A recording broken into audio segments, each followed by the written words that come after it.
Hello friends, in this video we will be solving gate numericals based on periodicity of signals. Let us begin.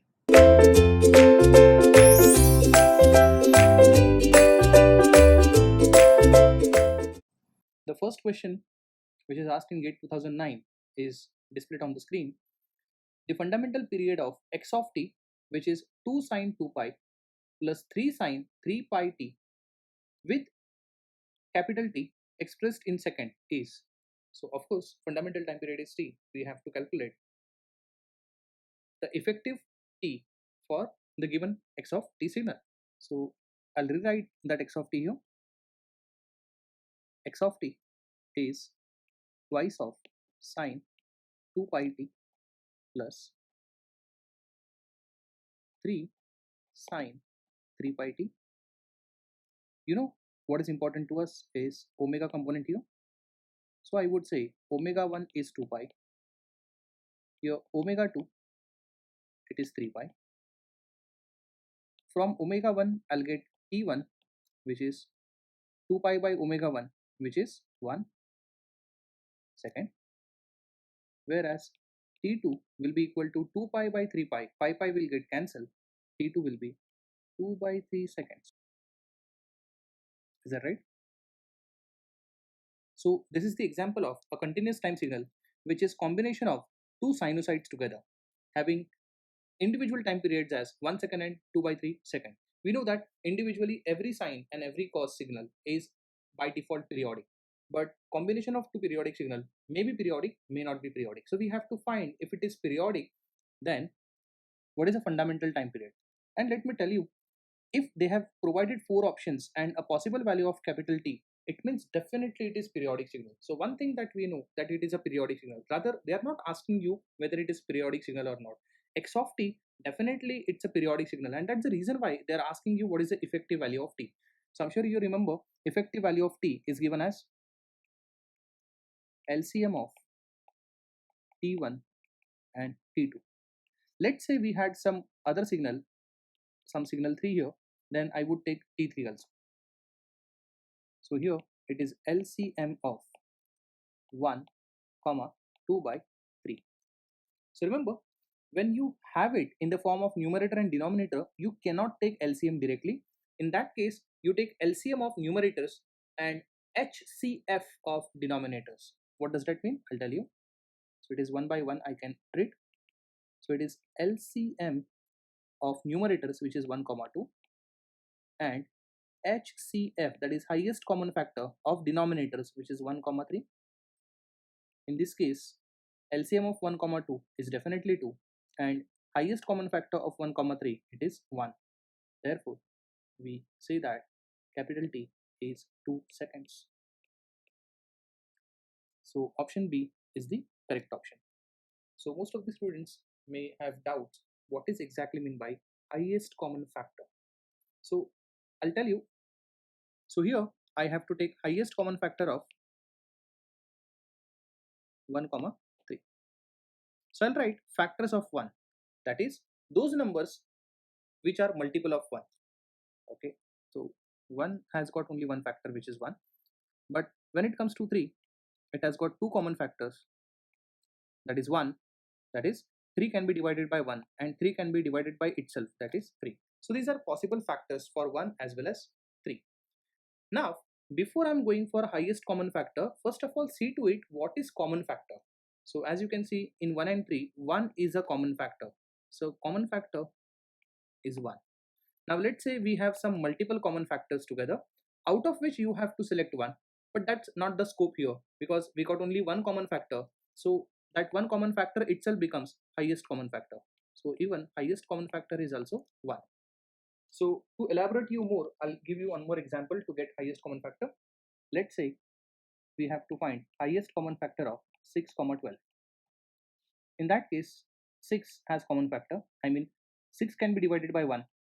6 can be divided with 2, 6 can be divided with 3, or 6 can be divided with 6. So these are possible factors of 6 or possible numerical values by which 6 can get divided. And let's talk about 12 now. So 12 is divisible by 1, 2, 3, 4 also, 6 also, and of course 12 also. Is that right? So now let us find what are common factors. Common factors are those factors which are common to both, that is 1, 2, 3. Is that right? So 1, 2, 3 are common factors, out of which you have to find the highest one. So what is highest of them? It is 3. In this case, highest common factor of 6, 12 is how much? It is 3. So this is the concept of highest common factor. Let me tell you, our intention was to just take LCM of T1, T2. But if T1 and T2 individually happens to be ratios, that is in the form of numerator and denominator, then we cannot take direct LCM. In that case, we have to take LCM of numerators divided by HCF of denominator, and that becomes whole of LCM of T1, T2, which in this case has become 2 seconds. So option B is the correct option. So let me come to the conclusion. In this problem, x of t was equal to 2 sine of 2 pi t, which is periodic signal. Definitely, every sinusoidal signal is a periodic signal when it comes to continuous time signal. This is also periodic signal. Combination of these two periodic signal is a periodic signal.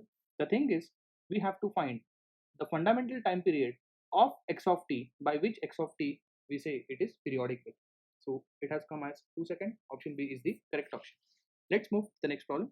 Consider periodic signal x of t. See, they are already claiming that x of t is a periodic signal. Am I right? So x of t is a periodic signal. Its fundamental frequency in hertz is. So you have to find a fundamental frequency in hertz. It is GATE 2007 questions. 4 options are given. We have to find the correct one. So we'll see what is the approach. First of all, I'll copy the given x of t. It is 1 plus 0.5 cos of 40 pi t, and this whole multiplied with cos of 200 pi t. Is that right? So I can now expand this figure x of t. I can take cos 200 pi t in the bracket, so it becomes cos of 200 pi t plus 0.5 cos of 40 pi t dot cos of 200 pi t. Is that right? So what does that mean? I'll tell you. Now this has become signal 1 and this has become signal number 2. The problem is signal number 2 is a combination of two cosine signals together which has got multiplication inside it. In that case, we have to do a little manipulation. That is, we have to use a formula of twice of cos of a cos b, which is given equal to cos of a plus b plus cos of a minus b. So now I can rewrite x of t as cos of 200 pi t plus 0.5 by 2 in the bracket. Now I can write cos of a plus b. What is the value of a here? 40 pi. What is the value of b here? 200 pi. So if I do a plus b, it will become 240 pi t. Is that right? Plus I have to do cos of a minus b. So when you subtract 40 minus 200 pi, it will become 160 pi. So I can write positive of cos of 160 pi t. Of course, difference would be negative, but cos of minus theta is always cos of theta. Is that right? That is what I'm talking. 40 pi minus 200 pi is minus 160 pi, but cos of minus theta is positive cos of theta only. Finally, we have combination of three cosine signals together. Let me tell you, amplitudes are not important. What is really important to us is frequencies. So ultimately what we have here as omega 1 equal to 200 pi radians per second. I'm not writing their units. Omega 2 is 240 pi radians per second, and finally we have omega 3 equal to 160 pi radians per second. When they ask you fundamental frequency, unit is also important, which is in hertz. Right now, if I take fundamental frequencies of omega 1, omega 2, omega 3, I'll get in terms of omega, but then it is quite easy to get frequency f by dividing omega by 2 pi. So first of all, in this case, if you got multiple omegas, then you can get omega net. Let me tell you what is meant by omega net. Omega net means it is fundamental frequency for this x of t, okay, which is combination of individual signals with individual omegas. So it is given by GCD of omega 1, omega 2 and omega 3 together. Now GCD is greatest common divisor. Let me tell you, it is nothing but highest common factor only. So this is nothing but your same highest common factor of omega 1, omega 2, omega 3 together. So now omega net is GCD of, what is omega 1? It is 200 pi, comma 240 pi, comma 160 pi. Is that right? So now if you take, let's say, 40 pi common out of it, then what remains inside? It is GCD of 5, comma 6, comma 4. Is that right? And what is a greatest common divisor of 5, 6, 4? It is always 1. In that case, omega net is how much? It is 40 pi radians per second. So this is the fundamental frequency, but the unit is radians per second, because fundamental frequency that we have, it is in terms of omega, and they are asking you, this is more important, unit is very important, it is in terms of hertz. So what needs to be done? If you want f, it is always omega by 2 pi, because we know that omega is equal to 2 pi f, right? In that case, I'm going to get f net, that is fundamental frequency component in hertz, which is 40 pi divided by 2 pi. Here pi gets cancelled, then f net is equal to how much? It is 20 hertz. So in this case, option A is the correct option. Is that right? See, we have the other method also. Suppose we have omega 1, omega 2 and omega 3, by which we can get capital T1, capital T2, capital T3. You know how to get capital T, that is fundamental time period from fundamental frequency. Capital T is 2 pi by omega. So by having a ratio of 2 pi by omega 1 will give you T1, 2 pi by omega 2 will give you T2, and 2 pi by omega 3 will give you capital T3. Now if you take T1, T2, T3 together, and if you take LCM of it, you will get a fundamental time period, right? So we'll be getting fundamental time period, that is T, which would be, as I said, LCM of T1, T2 and T3. Once you have this value T, okay, just inverse it and get frequency. Is that right? Because we know that frequency and time period is always inversely proportional to each other. So by this method also you can do this, but I guess when they ask you fundamental frequency, we got a straightaway formula, so we can go by this method also. So you have two methods. Either you can go by T method, or you can directly go by omega method. If you want to go by omega method, then you have to always get GCD of omega 1, omega 2, omega 3. Remember, GCD means greatest common factor, which is also called as highest common factor. So try to get highest common factor of all omegas. That gives you fundamental frequency of x of t. See to it what unit they are asking you for. If the unit would have been, let's say, radians per second, then 40 pi would have been the final answer. But in this case, they are asking you fundamental frequency in hertz. So just take care of it, divide by 2 pi and get the final answer. Let's move to the next problem. For a periodic signal v of t, which is 30 sine of 100t plus 10 cos of 300t plus 6 sine of 500t plus pi by 4, the fundamental frequency in radians per second. Again, they are asking you fundamental frequency, so I would recommend to go for omega method only. Let me not just waste the time. I can directly say omega 1 as 100. Remember, coefficients of t is what we call as omega. Omega 2 is 300. I'm not writing their units, it is radians per second. And finally, omega 3 is 500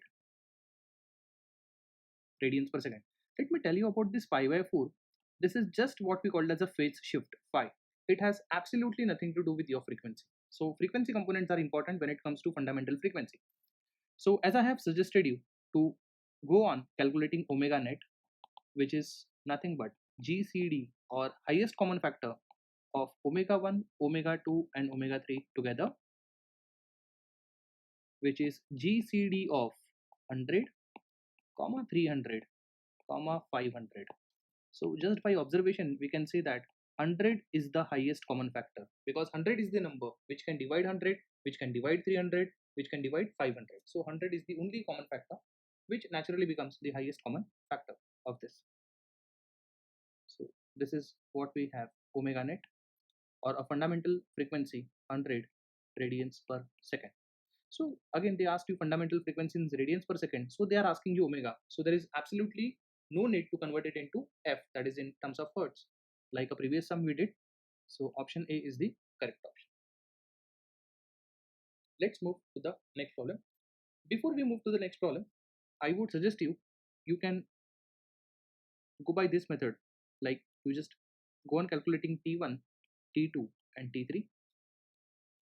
For T1, T2, T3, you just take LCM, try to get T. Now this becomes a fundamental time period.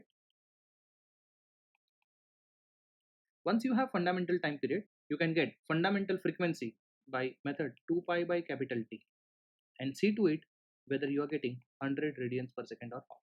You must get by using this method also. You should be comfortable with all methods.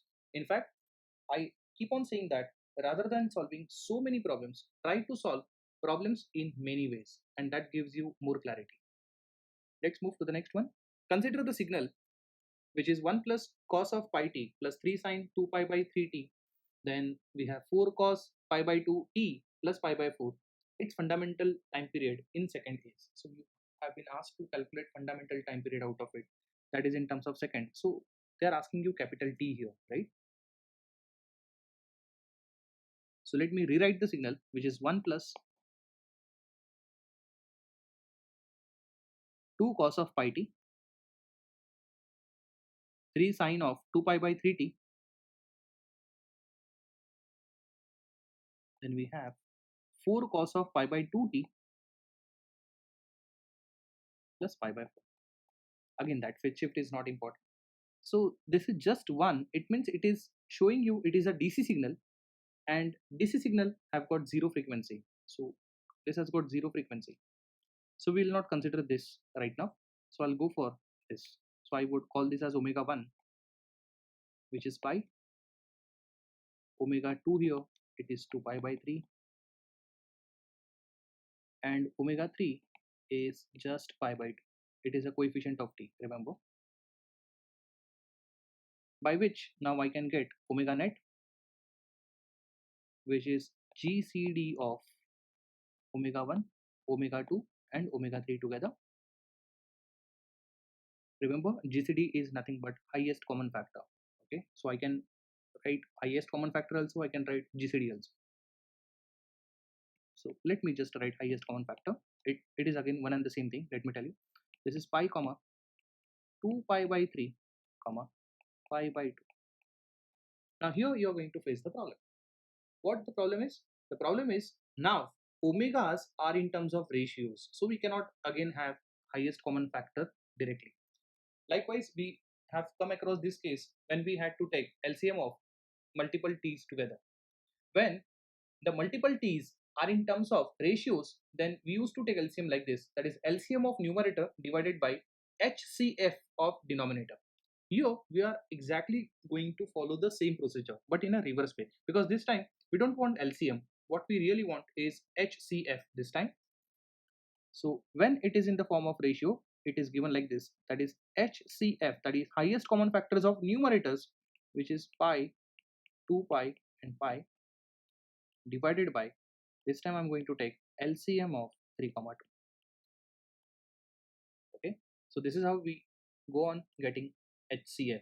Remember, in previous cases we had omega 1, omega 2, omega 3 values, and all were in the normal form. I mean, they were not in the form of ratios. In that case, we directly took GCD, that is highest common factor. But when omega 1, omega 2, omega 3 are in the form of numerators and denominator, we cannot take direct HCF. We have to go on following this procedure, that is HCF of numerator divided by LCM of denominator. So highest common factor of the numerator is pi itself, and LCM of 3 comma 2, it is 6. Therefore what we have is omega net, that is fundamental time frequency, is pi by 6 radians per second. Is that right? And from omega net we can directly get t, which is 2 pi by omega net, which is 2 pi by 6. Here pi gets cancelled, and what we have t as 12 seconds. Is that right? Again, you can follow the other method.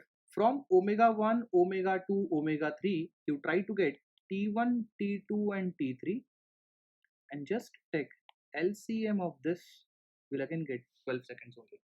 So as I said, there are multiple methods. You can follow both. In fact, you try both methods and try to reach to the same answer. It boosts your confidence like anything, believe me. So next question is asking to calculate a time period of cos square 2 pi t. Okay, before I move to this problem, let me just go back to the previous problem, because there is one concept which I missed to discuss. Yeah, in this problem we had one more signal 1 which we haven't discussed about it. Okay, let me tell you, this one is nothing but a DC signal. Is that right? So what you think, all those signals are sinusoidal signals, am I right? So all those signals are what we call as periodic signals individually, am I right? Now such periodic signals, let's say if it is producing another periodic signal, and when they are added with some DC signal, okay, so let's say they are added with some DC signal, do you think that resultant signal will be a periodic one? Answer is yes, because whenever a DC value is added with any periodic signal or any sinusoidal signal, then what really happens is what we call as a clamping operation. So what happens, because of the DC insertion, okay, let's say if the value of this DC is 1 here, then by amount 1 the same signal gets shifted up. So this is what we call as a clamping operation. So even after a clamping operation, it is still repeating itself after a specific period of time. Okay, it doesn't matter whether it is clamped up or clamped down, whether the clamping is present, clamping is not present, whether there is DC, whether there is no DC, it is not going to affect periodicity of the signal. Same concept I'll be discussing in the next problem also. Let's go back to the next problem. Now we have to get a time period of cos square 2 pi t. So let us see how do we handle this. We know that cos square theta is what? It is 1 plus cos of 2 theta by 2. So let us apply this concept here. So cos square of 2 pi t will become 1 plus cos of 4 pi t by 2. Is that right? So it becomes 1 by 2, and it is 1 by 2 cos of 4 pi t. So what is 1 by 2? So 1 by 2 is a DC signal with amplitude equal to 1 by 2, right? So when I have to go on calculating time period, I don't really care about what is their amplitudes. What I really care about their frequencies. What is the frequency here? So we have omega component as 4 pi radians per second. Is that right? So what is t then? T is simply 2 pi by omega, which is 2 pi divided by 4 pi. Here pi gets cancelled, it becomes 1 by 2 seconds. So it is 1 by 2 seconds. That's it. 1 by 2 seconds is the final answer. Let me tell you, here we don't have multiple signals, right? We have only one sinusoidal signal, okay, and we have one DC signal, and DC signal has got no frequency component. In fact, frequency component is 0, so we don't consider that frequency component. We consider only those frequency components which are sinusoidal in nature. Let's say we have got multiple sinusoidal components together, then we know that to calculate omega net we take GCDs of omega 1, omega 2, omega 3 maybe, and in terms of capital T method, if you follow, you take LCM of T1, T2, T3 and so on. But here we had no scope, we got only one sinusoidal signal along with one DC insertion. So for DC insertion we take only those frequency components which belongs to sinusoidal signals. So we had only one component, because of which we have no scope to take GCDs or to take LCM of t's and all. So what we have as a final answer is half second. Half second is the time period of cos square 2 pi t c. Let's move to the next problem.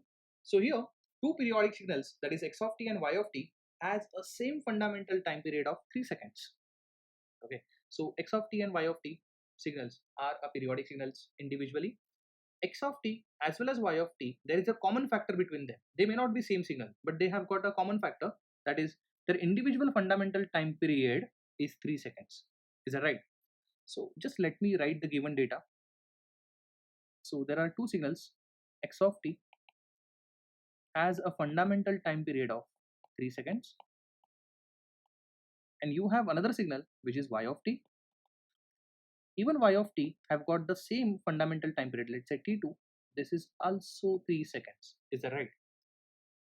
Now we have another signal z of t, which is combination of x of t and y of t together. As you can see, z of t is x of minus t plus y of 2t plus 1.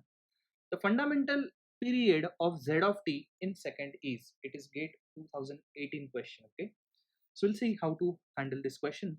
First of all, what is done with x of t we will see. So x of t is made as x of minus t. We know that. How do we make x of minus t out of x of t? Of course, by time reversal property. What do you think? Do you think time reversal property is going to change a time period? Answer is no. Let's say we have x of t like this. I'm just assuming because I have no idea what x of t they really thinking for. They are really thinking for. It might be like this. Some periodic signal like this. Again, as I said, it is a never-ending signal. So it is like this. This is 0, this is 3, this is 6, this is 9, again this is minus 3, and so on, right? This is x of t. Now from this x of t, as you can see, a time period is 3 seconds, am I right? Because after 3 seconds, it keeps on repeating itself. Is that right? So let me just do time reversal operation and let me confirm whether it is going to change a time period of the signal. So x of minus t. If you try to plot this, then you know that after time reversal, the right hand side signal appears on the left and left hand side signal appears on the right. In that case, I can have such signal.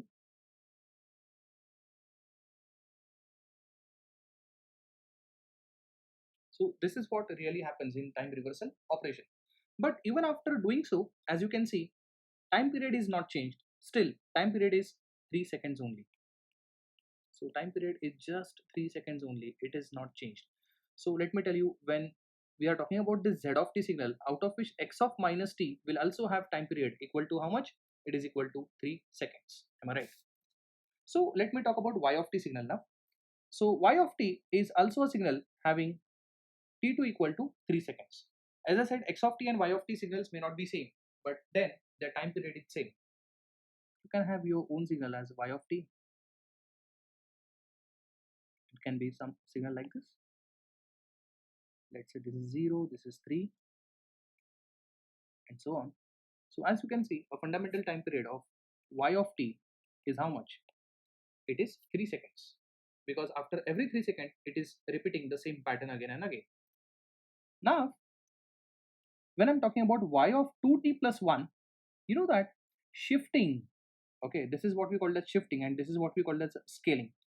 So shifting really doesn't affect the signal periodicity or signal time period, because shifting is just shifting the signal from left to right or right to left. Is that right? It means shifting really does not alter the time period. So let us see whether scaling really affects. So let me just try to get y of 2t. So you know that after scaling, what happens? We divide 0 by 2, we divide d by 2. So effectively, it will become this signal. So as you can see, now a time period is changed to 1.5 seconds. Time period is now changed. What does that mean? Time reversal does not affect periodicity. Shifting does not affect periodicity, but scaling does affect the periodicity. if scaling is done with 2, then it makes a new time period equal to half of the old one. Is that right? So now we have z of t equal to x of minus t plus y of 2t plus 1. So it is giving me a time period equal to how much? It is equal to 3 seconds. Is that right? And this is going to give me a new time period as 1.5. So 1.5, I can write this as 3 by 2. Is that right? So now we have got t1 and t2. You know that how to get effective time period of this, which is t is equal to LCM of 3 comma 3 by 2. You know that you cannot take now direct LCM because they are in the form of ratios. So I'm sure you remember that method. How do we get this?